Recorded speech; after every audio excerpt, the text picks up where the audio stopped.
Good morning, my brothers and sisters, and all my friends. This morning we are going to talk about the evolutionary mandate of infinite innocence and infinite trust. The life principle has brought us to this apex of the evolution, where the human mind has to go beyond its own intelligence. As we know that the orthopods, the insect world, is the most articulate and most intelligent life forms. And they have created infinite spheres and fields of and forms of intelligence. But when the mind, which represents the life principle, when the mind reaches to the highest levels of intelligence,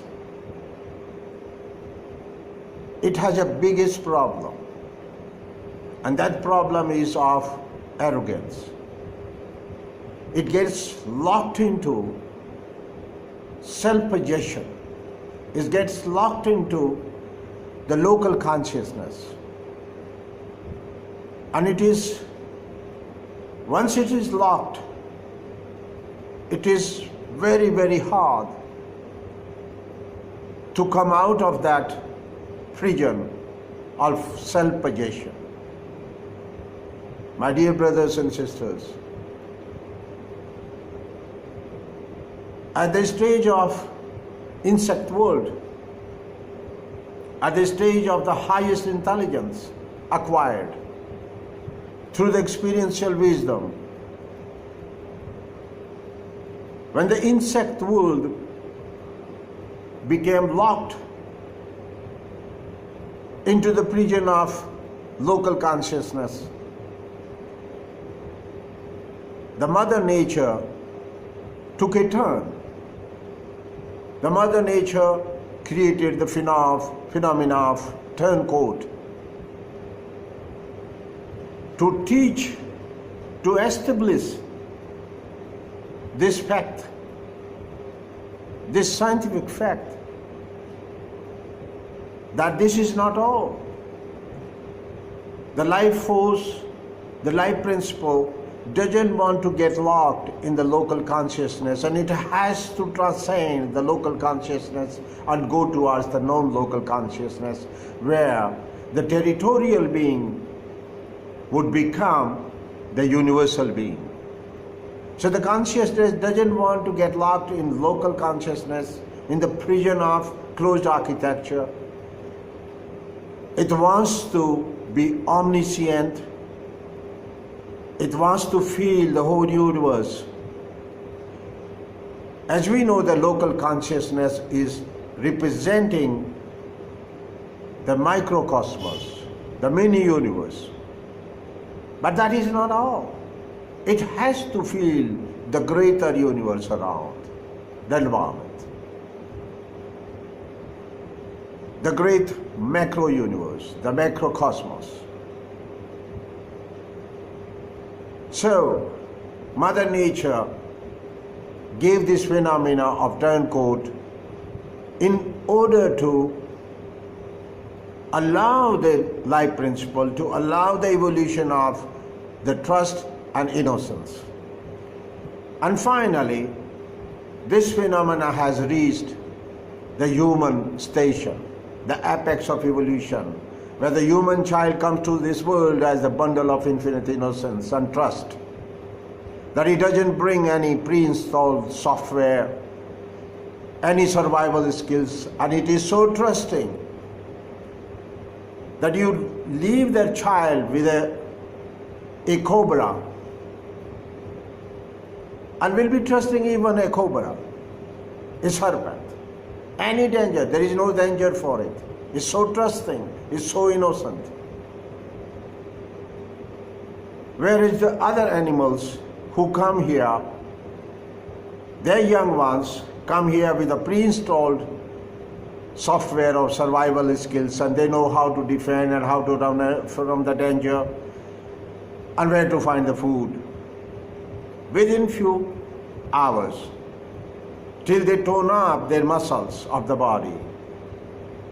But mentally they are ready, even the first moment they are born. Only takes time to tone up the muscles. My dear brothers and sisters, we have to look at this phenomena of innocence and trust in the human beings. It is born with the human child. And if you leave the human child with a pack of wolves, as the Rudyard Kipling's story, it will turn into a Moglie. It will become a child behaving like wolves. There had been examples in Siberia, in Russia, where the child was left in the jungle and grew up with the dogs, the wild dogs, and it behaved like a feline child, exactly like the dogs. That's what the human child is, so trusting, so innocent. So in order to counter-check, in order to take away that problem of self-possession, in order to take away the problem of arrogance, the greatest arrogance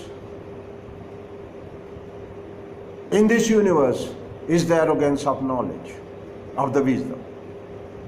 All other arrogance and the pride and ahamkara of money, possessions, status, all kind of arrogance or the pride or ahamkara is lesser, is smaller than the ahamkara of wisdom, the knowledge.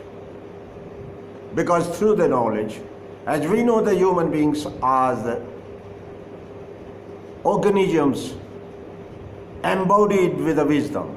They are wisdom organisms, we could say this way. And when they get locked in this arrogance, in this field of arrogance, of this self-possession,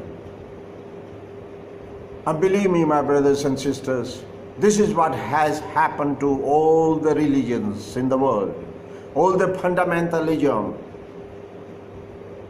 is the product of this self-possessiveness of the mind. When the mind becomes so self-possessed with idealism, doesn't matter how good the idealism is, but when it becomes self-possessed, it turns into a devil. It becomes the hand of the devil and becomes like a demon, like Ravana, the greatest Pandit, greatest wise man on earth. Ravana became the hand of the devil. So was Hitler. And so were other religions who get locked into this self-possession, this self-possessiveness of idealism. This is the greatest problem of the humanity today. So every parent must teach their children that natural flow of intelligence comes from innocence, non-judgmental behavior, non-judgmental attitude, mental attitude. Because when we judge, we create duality in our mind. And a mind suffering from the duality is a poor mind. And that is what the science of yoga says, that you have to establish the unity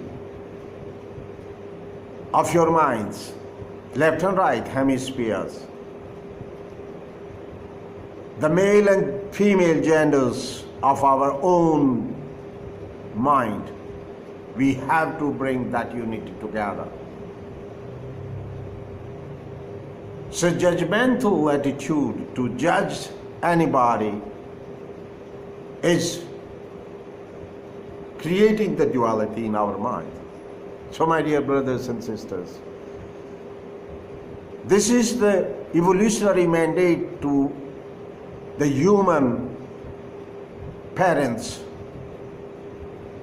to have this deep sense of cosmic responsibility, to establish this evolutionary mandate in their teachings, in their software, which they write in the mind of their children. And through the attitude of innocence and trust, the child will be able to incorporate the greatest divine attributes of universal empathy, universal love, all-inclusive, unconditional compassion, and all those divine attributes very easily. Will be able to incorporate those in the consciousness. My dear brothers and sisters, I would like to tell you a story of Lord Shiva. As we all know that he is the greatest yogi, he is the greatest guru who taught the humanity the way to divinehood, the way to divine station. And he practices engaged innocence every moment in order to check the arrogance of self-possession, arrogance of self-possessive idealism. And he practices engaged innocence every moment. Because this is the greatest problem of the humanity today, that we are fighting with each other, just trying to tell each other, I am right and you are wrong. Whether we talk about the religion, or we talk about the politics, or we talk about the social norms, anything. We have this greatest problem with the humanity, that we are trying to tell each other, you are wrong and I am right. That is the pandemic. That is the disease of self-arrogance, the self-possessiveness of idealism. And we are locked into this local consciousness. And it is hard for us to feel the pain of others who don't belong to our caste, creed, color, and nationality. We are locked so much. We have those glasses that we see through our glasses and we don't feel the pain. People who don't belong to our religion, people who don't belong to our nation, the caste, creed, and colors, those boundaries we have locked into as the prison of our mind and consciousness, of local culture. My dear brothers and sisters, so what Lord Shiva does, he practices the engaged innocence, knowing every moment that there is no way out to this mental arrogance. And this is the greatest problem of intelligent and wise people. So one time this story says so, as the law is in the nature, the mind is the greatest co-creator. So mind also is blessed with the law of nature, that whatever it would focus on and ask and will stay focused on one goal for a time period, a specific time period, and in the wisdom tradition of India we call that 12 years. And if it stays focused as a hot yogi standing on one feet for 12 years, in all conditions, all circumstances, and all seasons, finally will be blessed with whatever it wants. And God has to come in front of that great yogi, the great Hatha yogi, who is focused for 12 years in one position on one goal and destination. My dear brothers and sisters, so was a demon, Bhasmasura.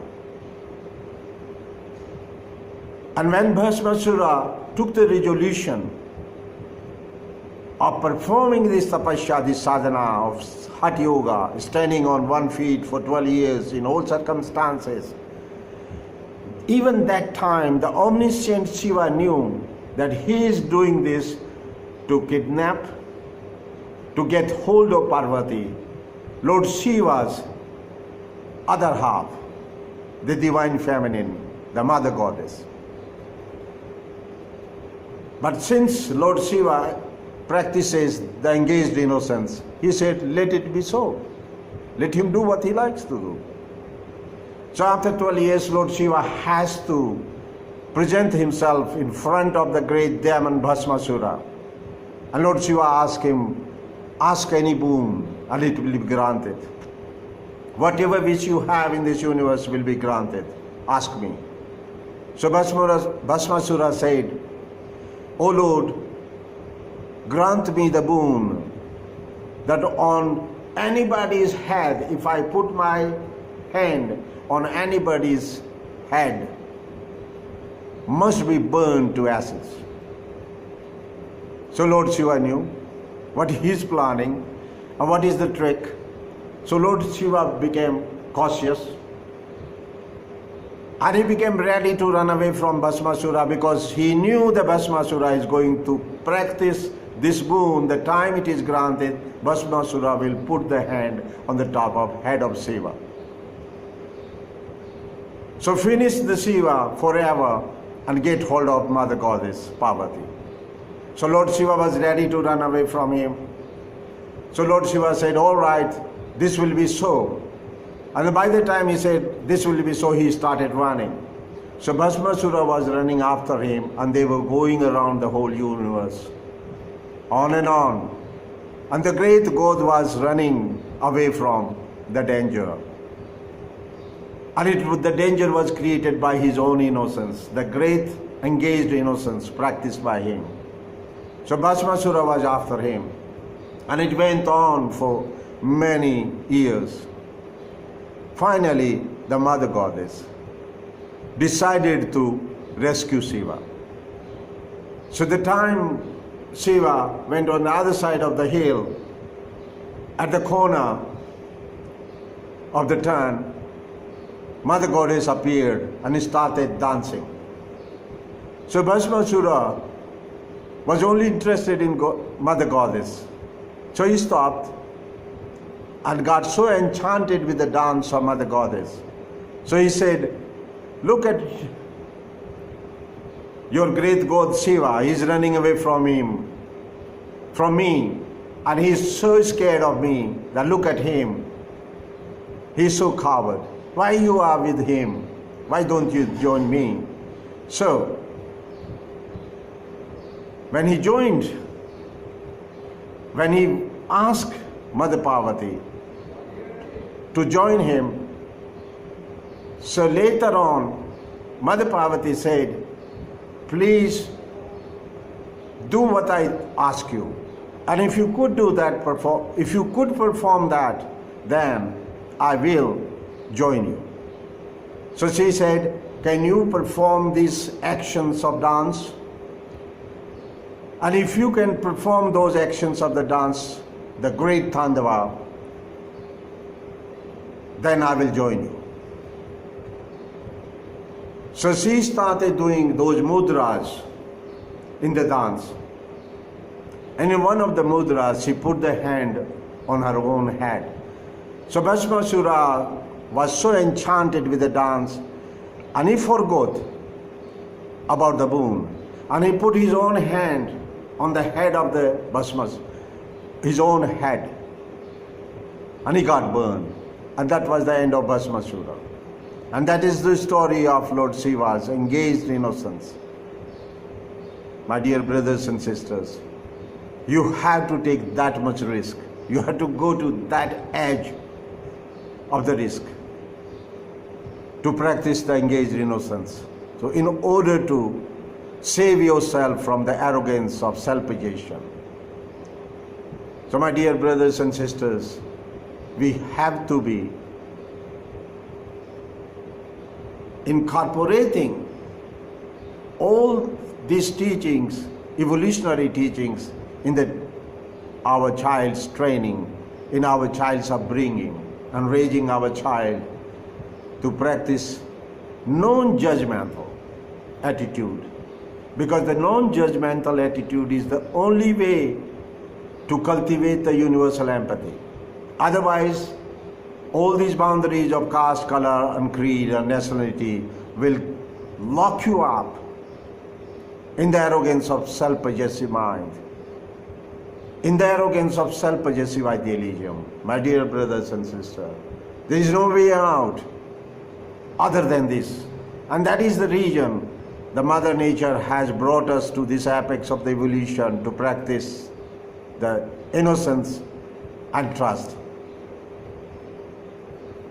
And believe me, we have these two polarities in our own mind, these two polarities of male and female. And the female polarity is the embodiment of the infinite trust, and that's Mother Parvati. And infinite innocence is the embodiment of Lord Shiva. And that is how you could get away from the arrogance of the wisdom, because the human beings are the organisms of the wisdom, organisms. And we have to watch this problem, and the humanity has to get over with this problem of self-possessiveness of our mind and self-possessiveness of the idealism. Doesn't matter how beautiful the idealism is, but it ends into the prison of the mind.